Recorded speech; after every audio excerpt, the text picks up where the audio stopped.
છો Vadodara 24 hours news. હવે જોઈએ અગત્યના સમાચાર। વડોદરા શહેર મકરપુરા વિસ્તારમાં આવેલા મકરપુરા બસ ડેપો પાસે આવેલ શ્રીનાથજી કોમ્પ્લેક્સ ખાતે ગણપતિ વિસર્જનમાં રાજુભાઈ માછી દ્વારા ગણપતિ મંડળના આજુબાજુ પાર્ક કરેલી ગાડીઓને નુકસાન કરવામાં આવ્યું હતું।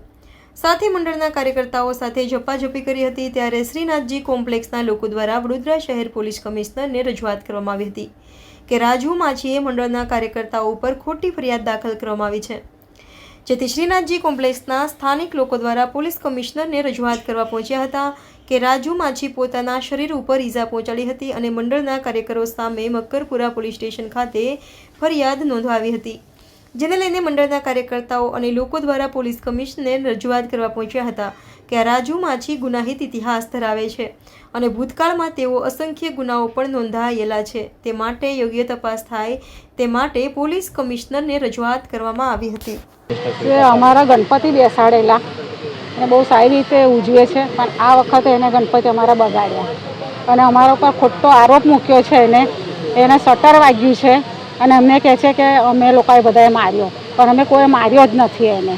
અને દારૂ પી અને બી છોકરીઓને છેડે છે અને ખોટી ગંદી ગાળો બોલે છે। મેડમ, કયા વિસ્તારમાં રહો છો અને કયા વ્યક્તિએ તમારા પર ખોટો આરોપ મૂક્યો? રાજુભાઈ કરીને કહે છે, રાજુભાઈ માછી। આપને કયા વિસ્તારમાં રહેવા? મકરપુરા ડેપોની પાછળ ઘનશ્યામનગર। શું નામ આપનું? લીલાબેન ડાભી। અમારે ત્યાં ગણપતિ બેસાડ્યા હતા ઘનશ્યામનગરમાં। ત્યાં અમારા ત્યાંના છોકરાઓ સારી રીતે ઘનશ્યામનગર ગણપતિનું સ્થાપના કરે છે, સારી રીતે સેલિબ્રેશન કરે છે। ત્યારે અમે બહાર જઈ રહ્યા હતા, વિસર્જનનો ટાઈમ હતો અને આ ભાઈ આવી ફૂલ પીધેલા હતા, બરાબર પીધેલી હાલતમાં ગમે તેમ છેડતી કરતા હતા અને ગમે તેમ બોલતા હતા। એટલે અમે જઈને કીધું પહેલાં સોનલ માસીને, એટલે સોનલ માસીએ એમને કીધું કે હશે પીધેલા છે એટલે ગમે તેમ બોલે, આપણે નથી એમની તરફ જોવું। પછી અમે ગરબા રમતા હતા, ગરબા રમતી વખતે ખબર નહીં અચાનક જ ઝઘડો થયો।